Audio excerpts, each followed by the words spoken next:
محترم سامعین کرام، آپ کو یہ جان کر بے حد خوشی ہوگی کہ سرزمین کوئیں بازار ضلع گورکھپور میں 22 فروری 2021 دن سوموار کو ایک روزہ عظیم الشان آل انڈیا نعتیہ مشاعرہ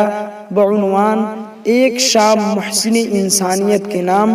بڑی شان و شوقت کے ساتھ منعقد ہو رہا ہے، جس میں ملک ہندوستان کے مشہور و معروف شعراء کرام تشریف لا رہے ہیں۔ اس پروگرام میں نظامت فرما رہے ہیں محترم جناب اسلم پروانہ صاحب مدھوبنی بہار، جو شعراء کرام تشریف لا رہے ہیں ترنم کے بیتاج بادشاہ جناب دل خیر آبادی صاحب، جناب مفتی طارق جمیل صاحب قنوجی، جناب حافظ اشفاق بہرائچی صاحب، جناب قاری ظہیر صاحب قنوجی، جناب عمر عبداللہ صاحب بارہ بنکوی، جناب فاروق دلکش صاحب مووی، جناب مفتی عبدالکریم صاحب قاسمی گورکھپوری، یہ تمام شعراء کرام تشریف لا رہے ہیں۔ لہٰذا آپ تمامی حضرات سے گزارش ہے کہ زیادہ سے زیادہ تعداد میں شرکت فرما کر آل انڈیا نعتیہ مشاعرہ کو کامیاب بنائیں۔